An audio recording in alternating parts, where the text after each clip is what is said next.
میں نے وہ گولی اٹھائی، وہ پھر دوڑ لگائی ننگے پاؤں، اور مولانا رحمہ اللہ فوت ہو گئے، سر پر رضائی لے کے لیٹے ہوئے تھے، تو میں نے ایسے پاؤں دبائے تو انہوں نے رضائی اٹھا کر، ہاں کیا بات ہے؟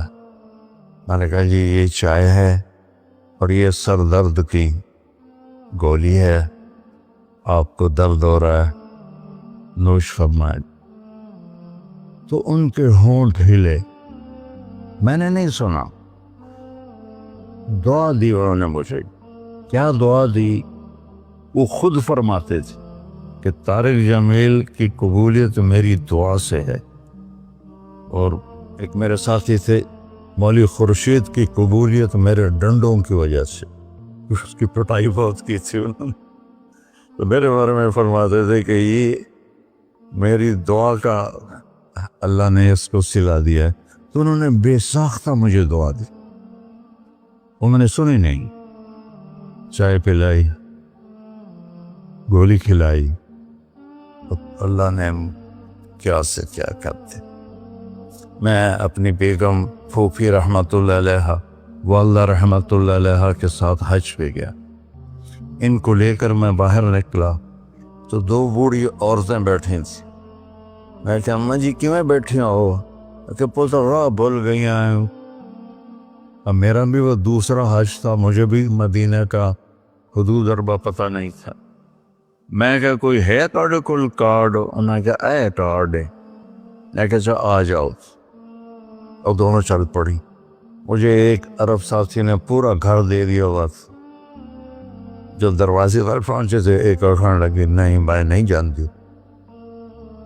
وہ کرنے کے دیکھ کے نا شور شریف لگتا ہے، کوئی ایڈی وڈی گل، آ جا آ جا۔ وہ دونوں کو لے کے میں نے اپنی بیگم سے کہا کہ ان کو کھانا کھلاؤ، اور وہ کارڈ لے کر میں اپنے ایک دوست کے پاس گیا، وہ جو جس کا گھر تھا۔ میں نے کہا اٹھو دکان سے اور یہ پتہ تلاش کروا۔ تو ہم دونوں گاڑی میں بیٹھے اور گھومتے گھومتے گھومتے کوئی آدھے گھنٹے کے بعد ہم نے وہ بلڈنگ تلاش کر لی۔ تو ہم واپس آئے تو دونوں مائیاں عرب والے کی تھیں، سوئی پڑی تھی۔ میں نے کہا اماں جی اٹھو، تھوڑا گھر ویکھ آیا، تم لے جانا۔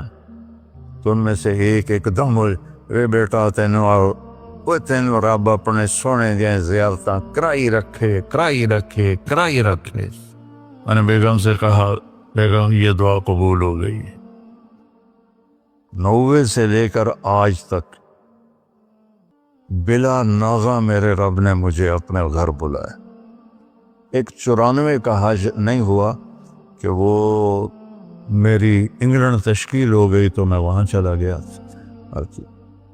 پے در پے حج عمرہ حج عمرہ حج عمرہ حج عمرہ۔ یہ 3 سال کووڈ کے جو آئے تھے نا، وہ ناغہ ہے۔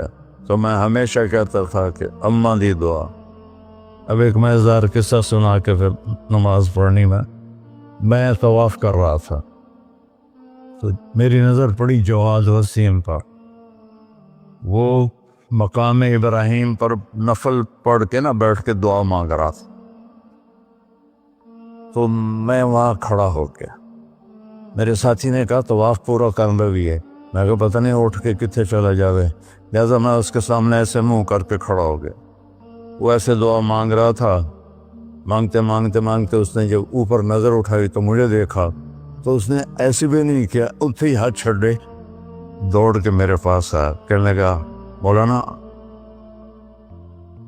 تمہیں پتہ میں کی دعا کر رہا سی؟ میں کہا میں کوئی نجومی ہے جو انہوں پتہ لگے ہوئے؟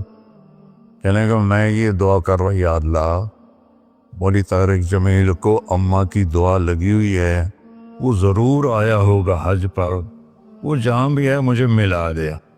کہ یہ میرے الفاظ ختم ہوئے تو تو سامنے کھڑا تھا۔ تو اس میں آپ کو دعائیں ملیں گی بڑی زبردست۔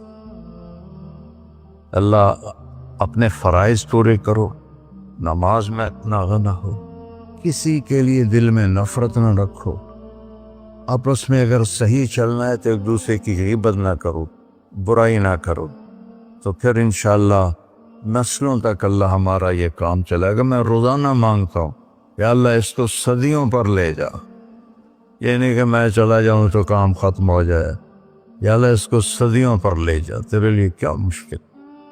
تو میں آپ سب کا شکر گزار ہوں، اور یہ جو انہوں نے اتنا خوبصورت انتظام کیا ہے اس پر بھی انتظام والوں کا بڑا شکر گزار ہوں۔ پتہ ہے اس بستی کا نام کیا تھا پرانا؟ ڈل لالا۔ ڈل کہتے ہیں اس کنویں کو جس میں پانی نہ ہو، اس کو ڈل کہتے ہیں۔ تو یہاں پہلے آبادی نہیں تھی۔ 1945 میں ہمارا گاؤں ہے وہ ادھر حسین پراڑی والا، وہ 300-400 سال پرانا گاؤں ہے۔ تو جیسے برادریوں میں ہو جاتی ہے خبر، تو وہ کچھ ہوا ہوگا ہماری تو پیدائش سے پہلے۔ تو میرے تایا رحمۃ اللہ علیہ میاں حق نواز، انہوں نے آ کر یہاں گھر بنایا۔ اس وقت اس سے 50,000 روپیہ خرچ کیا تھا۔ تو 1948 میں پھر ان کے چھوٹے بھائی تھے میرے والد، انہوں نے آ کے گھر بنا لیا۔ تو اس گاؤں کی ابتدا ہوئی اور بسم اللہ ہوئی۔ تو اللہ تعالیٰ اسے آباد رکھے، اس چھوٹے سے گاؤں سے اس میں یہ رونقیں لگی رہیں۔ آپ کے تعاون کا، ان مستورات کا، ان بچیوں کا، آپ کا سب کا انتہائی شکر گزار ہوں۔ آپ اپنے اس کو جاری رکھیں۔ میں اجازت چاہتا ہوں کیونکہ مجھے فیصل آباد نکلنا ہے۔ اللہ بہت برکت دے، آپ سب کو قبول فرمائے۔ السلام علیکم۔